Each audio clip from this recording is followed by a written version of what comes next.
어제 그 부교육자들 영상 메시지 다 보셨습니까? 예, 부교육자들이 목련 앞에 핀 그 교회 마당에서 여러분들에게 안부를 전했습니다. 저도 그 전반부에 안부를 전했고요. 제가 어제 그래서 한번 봤더니 폴란드에서도 그 유튜브 영상을 보고 댓글을 달았더라고요. 우리 교회 성도 한 분이 지금 폴란드에 가 있습니다. 그래서 폴란드에 가 있는데 폴란드에서도 그 영상을 봐서 밑에 댓글을 남겼더라고요. 여러분들 다들 잘 계신 줄 그렇게 믿습니다. 또 감사한 것은 우리 교회 성도 가운데 확진자가 나지 않아서 참 감사하고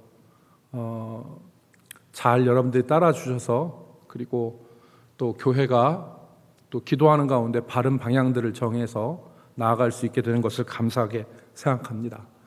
오늘 말씀의 제목을 근본적인 문제라고 이렇게 정했는데, 제주도에 가면 여러분 516 도로라는 도로가 있습니다. 제주도의 남북을 관통하는 그런 도로입니다. 제주도 서귀포시와 제주시를 연결하는 도로인데, 이 516 도로의 장점이 두 가지가 있습니다. 첫 번째는 이 도로가 우회도로가 아니라는 것입니다. 제주도의 남북을 가장 짧게 빠른 길로 연결하는 것이 이 516 도로의 장점이고요. 다른 하나는 이 516 도로가 경관이 참 아름답다는 겁니다. 516 도로를 지나가다 보면 정말 이곳에서 살고 싶다, 이런 생각이 들 정도로 경관이 아름답습니다. 그러나 단점이 있습니다. 이 516 도로의 단점이 뭐냐면 좀 위험한 구간이 있습니다. 도로의 일부 구간이 위험한데, 서귀포시의 성판악 근처에 큰 숲터널이라고 하는 곳이 있는데, 이 도로가 특히 위험하다고 그럽니다. 2014년 뉴스에 보니까 이 숲터널이라고 하는 곳에서 승용차와 시외버스가 충돌하여서 사고가 나서 3명이 숨지고 11명이 부상을 당했고, 그 외에도 빗길에 화물 차량이 전복되어지는 사고가 많이 일어났습니다. 그래서 사람들이 제주도에서 렌터카를 운전하는 사람들이 특별히 조심해라, 렌터카를. 그래서 제주도에 가서 여러분 렌터카 빌리면 어떤 일이 있습니까? 보험을 드는데 꼭 자차 보험을 들게 하죠. 돈을 좀 더 줘야 됩니다. 그러니까 보험을 들 때 그 상대방에 대한 것만 이렇게 물어주는 보험이 아니라 자기의 사고가 안 났어도 자차 보험을 들게 해요. 그래서 제가 한 번은 제주도 갔다가 자차 보험 안 들어요 하다가 안 들었는데 3일 동안 얼마나 불안했는지. 근데 사고가 많이 나요. 그래서 제주도에서는 렌터카 10계명이라는 것을 만들어서 사람들한테 배포하기도 했습니다. 그리고 운전할 때는 수막 현상 같은 것들이 일어나니까 과속을 하지 말라, 여러 대책을 내놓았습니다. 그런데 제주도에서 이 문제에 대해서 근본적인 원인을 밝혔습니다. 그게 운전자의 문제라기보다는 도로 자체에 문제가 있었다는 것입니다. 왜냐하면 2015년 1월부터 9월까지 이 9개월 동안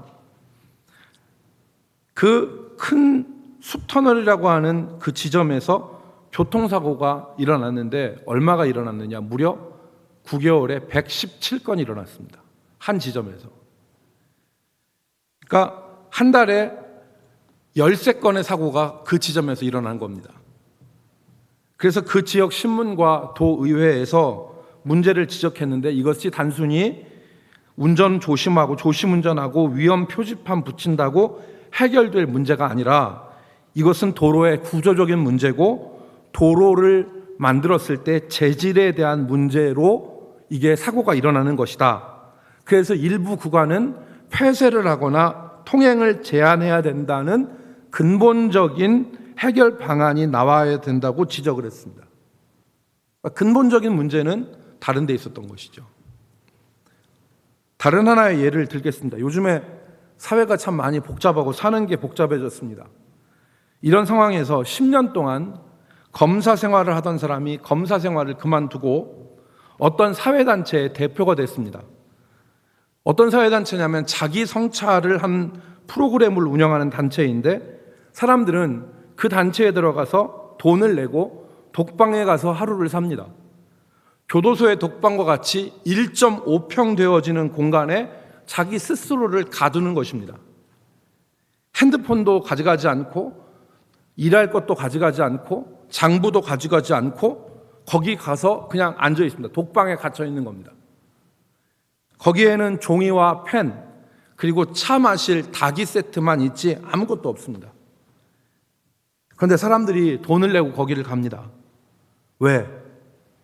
독방 안에서 자유를 느낀다는 겁니다. 무엇을 해야 된다고 하는 강박관념에서 벗어나고 그저 휴대폰 없이 하루를 지내는 것이 좋답니다. 이 독방 체험을 시작한 이 검사는 검사 시절에 매일 새벽 1시에 퇴근하고 일주일에 100시간을 일했다고 합니다. 그리고 술하고 담배에 쪄들어서 살았는데 견딜 수가 없더래요. 그래서 다른 자기 성찰 프로그램에 참여해서 자기에게 근본적인 질문을 던졌답니다. 막 일하고 승진하고 막 이런 것에서 자기한테 질문을 던진, 내가 누구인지, 내가 이 세상에 왜 왔는지, 이 근본적인 질문을 해보고 근본적으로 자기를 돌아보는 계기를 가졌다고 합니다. 그래서 그렇게 자신을 돌아보는 시간을 통해서 자칫 일의 노예로 또 쉼없이 돌아가는, 의미 없이 돌아가는 그런 쳇바퀴에서 허덕일 수 있었는데 자신을 찾고 진정한 자유를 경험할 수 있었다. 그러니까 미봉책이 아니라 근본적인 접근을 한 겁니다. 자기 자신에 대해서. 여러분, 오늘 본문에 보면 유다 사회는 이런 근본적인 자기 성찰, 근본적인 자기 반성, 근본적인 변화가 필요했습니다. 역대하라고 하는 이 책은 남유다를 중심으로 기록되어진 역사책입니다. 열왕기상하와 역대상하가 있는데 역대상하는 남유다를 중심으로 역사를 기록했습니다. 그런데 우리가 읽은 이 36장은 그 남유다의 역사에서 마지막 왕이었던 시드기야 임금 때에 3년 동안, 정확하게 말하면 18개월 동안 바벨론에 의해서 예루살렘이 포위되었다가 성이 함락되어지고 멸망의 길을 걷게 되어진 역사를 거기 기록하고 있습니다. 왜 유다의 근본적인 반성, 근본적인 자기 이 반성이 필요했느냐? 우리는 생각해 볼 필요가 있습니다. 첫 번째, 유다가 멸망 직전에 놓여 있었기 때문에 그렇습니다. 멸망 직전에 놓여 있었기 때문에. 그들은 근본적으로 다시 생각했어야 됐습니다. 요시야 임금 이후에 유다는 급속한 쇠퇴의 길을 걸었습니다. 이 다윗과 솔로몬 왕국이 마지막 이 임금, 유다 마지막 임금이 4명인데 여호아하스, 여호야김, 여호야긴, 시드기야입니다. 여호아하스, 여호야긴, 시드기야입니다. 그러니까 여호야김하고 여호야긴은 쇠퇴가니까 미음에서 떨어져 내려가서 니은으로 된 겁니다. 그렇게 우리가 이해하면 우리가 쉬운데 여호아하스, 여호야긴, 시드기야입니다. 4명이서 이렇게 나라를 다스렸는데 이 4명이 몇 년을 다스렸느냐? 20년을 다스렸습니다. 약 22년을 다스렸는데 이 4왕 중에서 한 명은 애굽에 의해서 왕자에서 석 달 있다가 끌어내려지고 애굽으로 포로로 끌려갔습니다. 다른 한 명 여호야긴은 바벨론에 의해서 석 달 동안 왕으로 있다가 끌어내려지고 포로로 바벨론에 끌려갑니다. 4명의 왕 중에서 2명이 외세에 의해서 왕자에서 쫓겨나고 끌어내려지고 포로로 끌려갔습니다. 그러니까 이 시대가 상태가 어떠했는지를 우리는 짐작할 수 있습니다. 이런 정치적 상황 이외에도 유다의 멸망의 징후가 나타났는데 첫 번째, 오늘 우리가 본문에서도 읽을 수 있지만 성전의 그릇과 기구들을 다 뺏겼습니다. 성전의 보물과 성전의 그릇, 성전의 기구들을 빼앗겼습니다. 백성들이 포로로 붙잡혀갔습니다. 여러분, 우리가 잘 아는 다니엘과 그의 세 친구, 그리고 우리가 잘 아는 선지자 에스겔은 유다가 멸망하기 전에 바벨론에 포로로 붙잡혀간 사람들입니다. 자기 나라 백성들이 포로로 붙잡혀가고 왕은 끌어내려지고 성전에 있는 그릇과 기구들은 다 빼앗기고 하는 상황이었습니다. 그런 상황이었는데 이 시기에 유다는 근본적인 자기 반성을 하지 못했습니다. 이 시기에 거짓 선지자들은 평안을 선포했습니다. 평안하다. 앞으로 2년 안에 하나님이 빼앗긴 그릇들 다시 갖고 올게 하고 알 것이고 바벨론을 하나님이 유다의 손에 붙이실 것이다. 이렇게 예언을 했습니다. 전혀 근거 없는 예언이죠. 그런데 하나님이 너희로 이기게 하실 것이다. 2년 안에 저 포로들 돌아올 것이다. 여러분, 우리가 이미 예레미야 7장에서 살펴보았죠. 예레미야가 이런 상황에서 성전 문 앞에 서서 성전에 들어가는 사람들을 향하여서 이곳이 여호와의 전이다, 이곳이 여호와의 전이다, 여호와의 전이다 라고 하는 거짓말에 속지 말아라. 지금은 하나님께서 평안을 주시는 게 아니라 지금은 우리가 근본적 반성을 할 때이다 라는 말을 했습니다. 그런데 백성들은 정신을 차리지 못했습니다. 두 번째, 왜 근본적 반성이 필요했냐? 백성들이 부패하여 있기 때문에 그렇습니다. 유다 백성들은 하나님을 믿노라 그렇게 하였지만 그들의 신앙은 부패했었습니다. 정확하게 말하면 말씀에서 떠나 있었습니다. 지난 3월 8일 강론에 여러분 제가 말씀드렸지만 그 당시 성전 안에 요시야 때 개혁할 때 성전 안에는 바알과 아세라의 상이 있었습니다. 그들을 위해서 그릇이 준비되어 있었습니다. 그리고 성전 안에 아세라 상이 성전 안에 있었고 그리고 심지어 성전 안에 여인들을 위한 남창의 집이 있었습니다. 성전 안에. 그러니까 말 다 한 것입니다. 예레미야가 정확하게 진단한 것처럼 유다 백성들은 성전에서 모여서 제사하고 또 제물을 드리고 그리고 여러 가지 일들을 했지만 그들의 마음에는 하나님이 없었습니다. 예레미야 2장 19절 말씀, 내 악이 너를 징계하겠고 내 반역이 너를 책망할 것이라. 그런즉 내 하나님 여호와를 버림과 내 속에 나를 경외함이 없는 것이 악이요 고통인 줄 알라.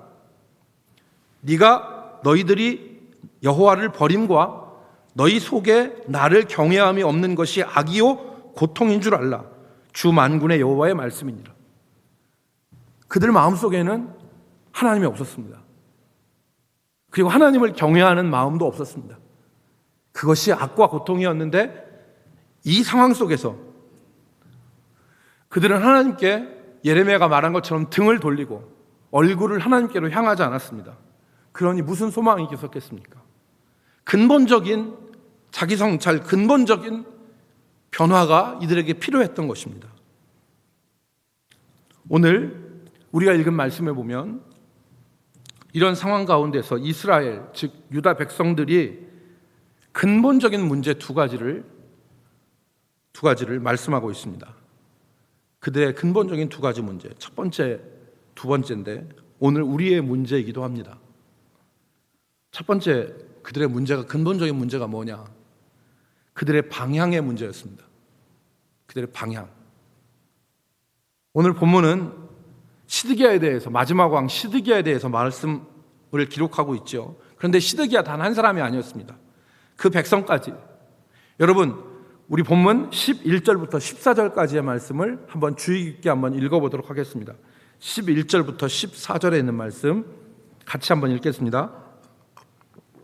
시드기야가 시작. 시드기야가 왕위에 오를 때 나이가 21세라 예루살렘에서 11년 동안 다스리며 그의 하나님 여호와 보시기에 악을 행하고 선지자 예레미야가 여호와의 말씀으로 일러도 그 앞에서 겸손하지 아니하였으며 또한 느부갓네살 왕이 그를 그의 하나님 여호와를 가리켜 맹세하게 하였으나 그가 왕을 배반하고 목을 곧게 하고 마음을 완악하게 하여 이스라엘 하나님 여호와께로 돌아오지 아니하였고 모든 제사장들의 우두머리들과 백성도 크게 범죄하여 이방 모든 가증한 일을 따라서 여호와께서 예루살렘에게 거룩하게 두신 그의 전을 더럽게 하였으며.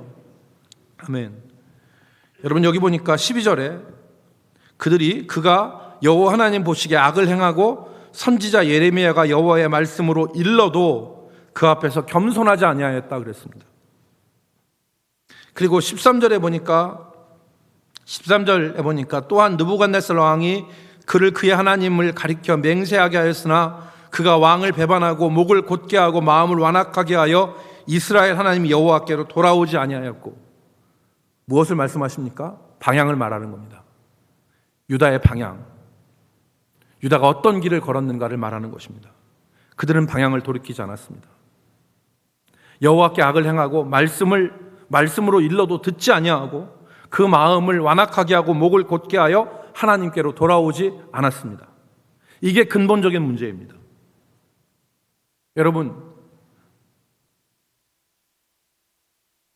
한 100여 년 전에, 150여 년 전에 북이스라엘에서 말씀을 전했던 호세아 선지자가 북이스라엘이 멸망하기 직전에 유다와 같은 길을 걸었을 때에 북이스라엘을 향하여서 뒤집지 않은 전병이란 말을 했습니다.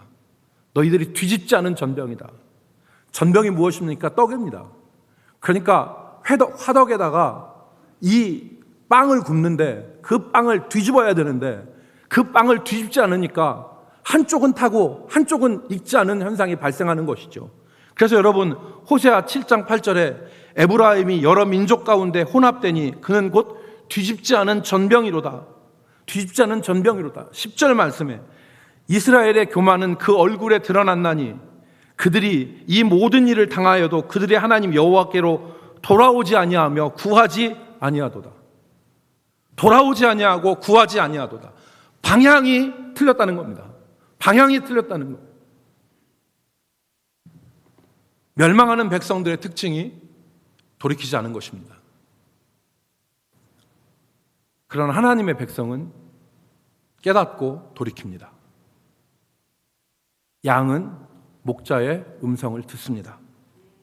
양이 목자의 음성을 듣는다는 것은 목자의 음성을 듣고 따른다는 것입니다. 양이 지길로 가다가도 목자가 양의 이름을 부르면 양은 목자를 따라갑니다. 방향이 달라지는 거죠. 그런데 이스라엘은 방향을 다르게 하지 않았습니다. 악인들은 돌이키지 않습니다. 악인들은 결코 방향을 바꾸지 않습니다. 여러분, 요한계시록 16장 8절 이하의 말씀에 보면 하나님께서 마지막에 7 진노의 대접을 쏟으실 때의 일을 기록하고 있는데 그 7 진노의 대접을 쏟으실 때 계시록 16장 8절 이하에 보면 희한한 일이 발생합니다. 16장 8절부터 11절까지 보면 넷째 천사가 그 대접을 해에 쏟음에 해가 권세를 받아 불로 사람들을 태우니 사람들이 크게 태움에 태워진지라. 이 재앙들을 행하는 권세를 가지신 하나님의 이름을 비방하며 그들이 고통을 당하면 하나님의 이름을 비방하며 또 회개하지 아니하고 주께 영광을 돌리지 아니하더라. 재앙이 임했어도 하나님 앞에서 회개하고 돌이키지 않는다는 것입니다. 10절 보실까요? 또 다섯째 천사가 그 대접을 짐승의 왕자에 쏟으니 그 나라가 곧 어두워지며 사람들이 아파서 자기 혀를 깨물고 아픈 것과 종기로 말미암아 하나님을 비방하고 그들의 행위를 회개하지 아니하더라. 자기의 일을 혀를 깨물고 아픈 것과 그 종기로 말미암아서 고통스러워해도 회개하거나 하나님 앞에서 돌이키는 일이 없었다는 겁니다. 악을 행하는 자는 악을 계속 행하는 겁니다. 악을 행하는 자는 악을 계속 행하고 돌아오지 않습니다. 여러분, 유다의 문제는 방향성의 문제였습니다. 어디로 가고 있느냐. 두 번째, 유다와 이 시드기야와 유다 백성의 근본적인 문제는 태도에 있었습니다. 태도에. 오늘 본문 말씀을 보면 유다의 태도에 대해서 말씀하고 있습니다. 방향도 바뀌지 않았지만 그들의 태도도 변하지 않았습니다. 12절에 보니까 선지자 예레미야가 여호와의 말씀을 일러도 그 앞에서 겸손하지 아니하며, 13절에 느부갓네살이 그의 하나님을 가리켜 맹세하게 하였으나 왕이 배반하고 또 목을 곧게 하고 마음을 완악하게 하여 이스라엘의 하나님께로 돌아오지 아니하였다. 16절 말씀에 보니까 하나님께서 수없이 많이 이르셨으나, 15절에 보니까 수없이 많이 여러 사신들을 보내서 이르셨으나, 16절 말씀에 보니까 뭐라고 했습니까?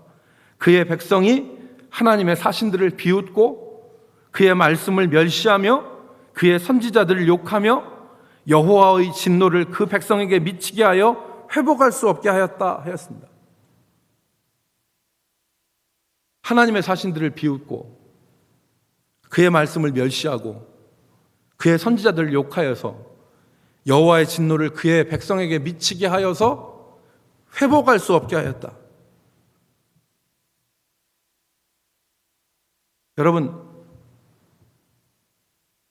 이제 오늘 설교를 들으시고 집에 가셔서 예레미야서를 한번 쭉 읽어보십시오. 제가 지난주에도 말씀드렸지만 여러분, 하나님 말씀을 읽을 때 성령이 우리 가운데 역사하십니다. 여러분, 말씀을 읽어보십시오. 예레미야에 읽어보시면 예레미야가 예언을 했습니다. 하나님이 이 땅으로 바벨론에 패하게 하고 그들이 다스림을 받게 할 것이다. 만약에 그런데 그들의 다스림에 복종하면 살 것이요, 하나님께서 너희들 지킬 것이다 라고 예언했어도, 그런 예언을 했을 때 유다의 고관들이 예레미야에게 어떤 일을 했습니까? 예레미야를 붙잡아서 때렸습니다. 그리고 예레미야를 구덩이에 가두었습니다. 그 구덩이에서 예레미야가 죽을 지경이었습니다. 그러니까 태도가 그들이 옳지 않았던 거죠. 그러니까 이 구덩이에 던져졌을 때 떡도 다 떨어지고, 그래서 사람의 키 몇 배나 되는 그 구덩이에 줄을 내려서 예레미야를 내려놨는데 거기에는 물이 없고 진흙이었는데 예레미야가 그 진창 구덩이 속에 있었던 겁니다. 그때 이방인 구스넷이 에벤멜렉이라고 하는 사람이 시드기야 왕한테 얘기합니다. 저들이 선지자 예레미야에게 행한 모든 일들은 악합니다. 저들이 선지자에게 행한 일은 악합니다. 그를 그냥 두면 굶어 죽으리이다. 그래서 이 에벤멜렉이 사람들을 데리고 가서 예레미야를 끌어올리죠. 밧줄이 없으니까 어떡합니까? 성전에 있는 낡은 헝겊과 옷가지들을 밧줄로 만들어서 내려서 이 밧줄을 당신의 겨드랑이에 끼십시오. 그리고서 끌어올리지 않습니까? 그래서 예레미야가 살아납니다. 더 일찍이 예레미야가 시드기야 앞에 여호야김한테 가서 하나님의 말씀 들은 것을 두루마리에 적어서 바룩한테 가서 읽으라고 했습니다. 그랬더니 여호야김이 여호와의 말씀을 듣고 그 두루마리를 찢어서 불에다 던졌습니다. 이게 저들의 태도였습니다. 이 태도로 그들이 죽임을 당하죠. 예루살렘이 함락되고 유다가 멸망했을 때 바벨론의 왕 앞에서 모든 유다의 고관들이 죽임을 당합니다. 시드기야는 자기 눈앞에서 보는 앞에서 자기 신하들이 죽임을 당하고 자신의 두 아들이 죽임을 당하고 두 눈이 뽑혀서 바벨론으로 끌려가게 됩니다. 여러분, 예레미야 52장 26절로 27절 말씀에 보면 그때 예루살렘을 지키는 대제사장들과 그와 관련된 사람 70명이 나옵니다. 70명이. 거기서 예레미야 52장 26절에 보니까 사령관 느부사라단이, 바벨론의 사령관입니다. 느부사라단이 그들을 사로잡아 림나에 있는 바벨론 왕에게 나아가매 바벨론 왕이 하마 땅 림나에서 다 쳐 죽였더라. 여기서 쳐 죽였다라는 말은 비스트라이크드라고 기록되어 있습니다. 때려 죽인 겁니다. 이 70명을, 대제사장을 포함한 70명을 때려 죽인 겁니다.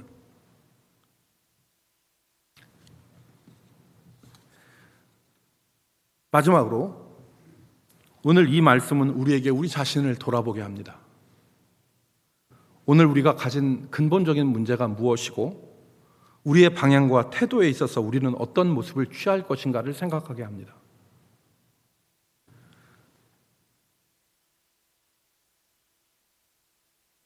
우리가 다시 생각해 볼 첫 번째 사실은 오늘 우리에게 희망적인 사실이 있는데 그것이 바로 뭐냐면 하나님이 우리에게 회복할 수 있는 기회를 주셨다는 것입니다.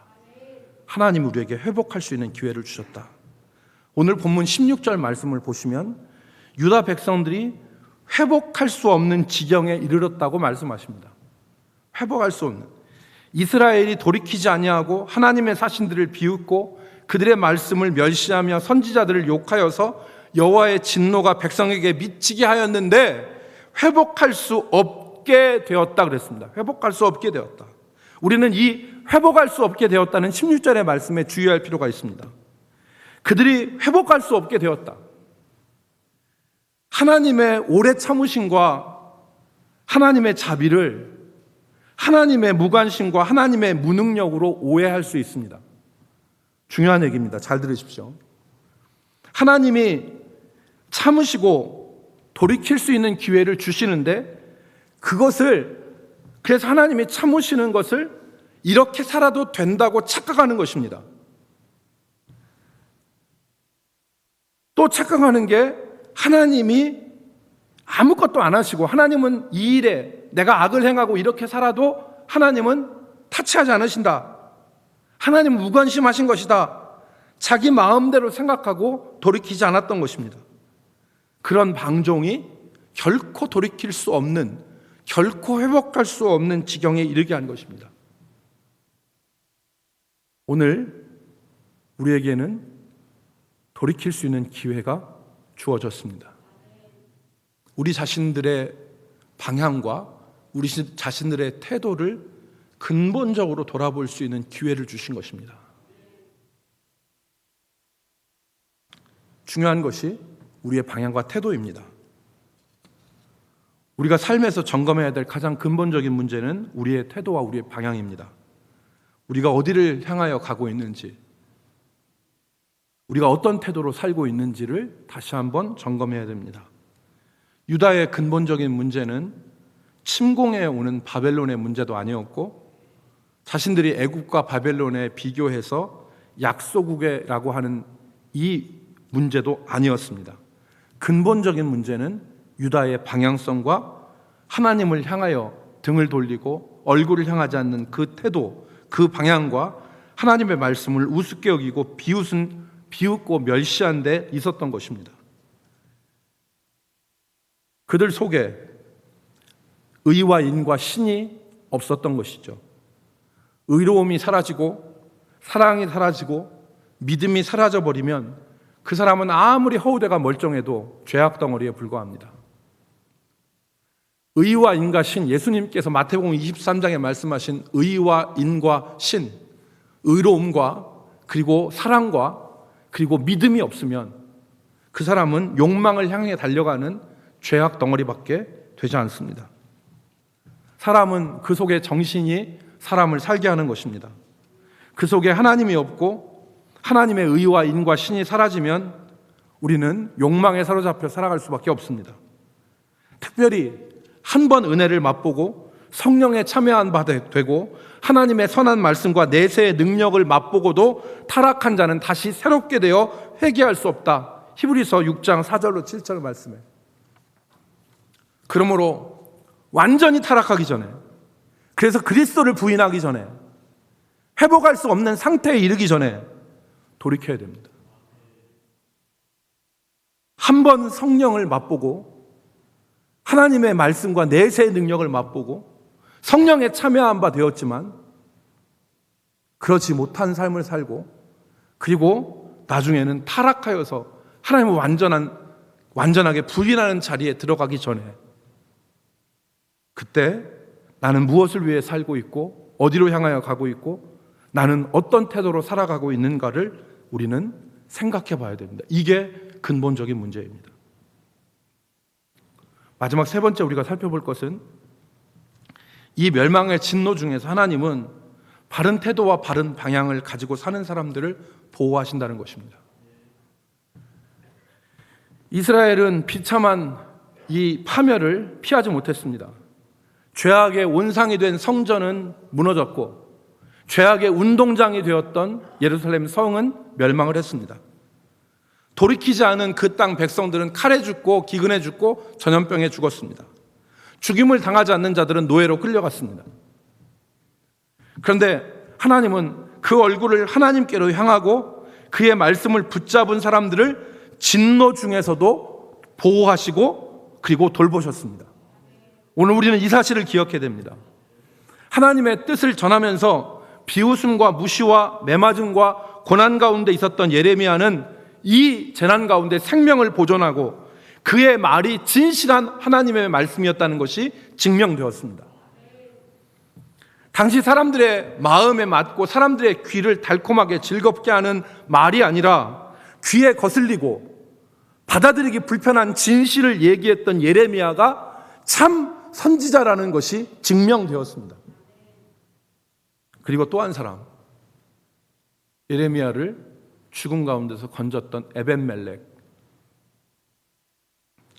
다른 내시들은 죽임을 당했습니다. 쳐죽임을 당했습니다.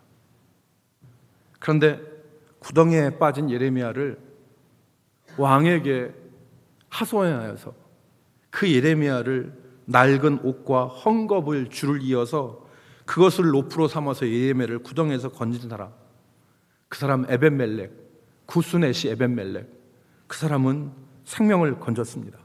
여러분 예레미야 39장에 보면 여러분 예레미야에게 에벤멜렉에게 전할 말씀이 임합니다. 하나님께서 에벤멜렉에게 전할 말씀을 예레미야에게 주십니다. 내가 이 성에 재난을 내리고 복을 내리지 아니하리라. 한 나의 말이 내 눈앞에서 이루어지리라. 내가 그날에 너를 구원하리니 내가 두려워하는 사람들의 손에 넘기지 아니하리라. 그랬고 예레미야 39장 18절 내가 반드시 너를 구원할 것인즉 내가 칼에 죽지 아니하고 내가 노량물같이 내 목숨을 얻을 것이니 같이 읽읍시다. 이는 시작. 이는 내가 나를 믿었음이라 여호와의 말씀이니라 하시더라. 아멘. 에벤멜렉에게 내가 너를 두려워하는 사람들의 손에 너를 넘기지 아니하리라. 그리고 내가 너를 칼에 죽지 아니하고 내 생명을 노량물과 같이 노량물을 얻을 때 얼마나 기쁨이 있습니까? 여러분 전쟁할 때 가서 저 성을 함락해라. 그럼 군인의 의무로서는 해요. 그런데 들어가서 니네 손에 닥치는 대로 다 가져라. 그러면 눈에 보이는 게 없습니다. 가서 죽으라고 싸우는 거죠. 왜? 가면 금은 모아 있는 것 다 내 거니까. 그런데 그 노량물을 얻는 것 같이 내 생명을 내 목숨을 얻을 것이니 18절 말씀에 이는 내가 나를 믿었음이라. 이는 내가 나를 믿었음이라.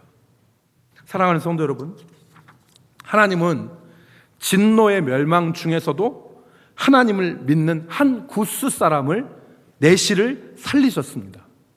이 구원의 역사는 오늘날도 동일합니다. 오늘날도 하나님의 진노 중에도 긍휼하심을 받는 사람들로 살아가기를 주의 이름으로 축복합니다. 하나님은 하나님 앞에서 바른 태도와 바른 방향을 가진 사람을 지키시고 보호하십니다.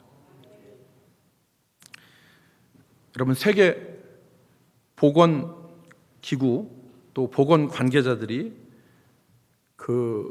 하는 말들을 여러분 잘 들어보십시오.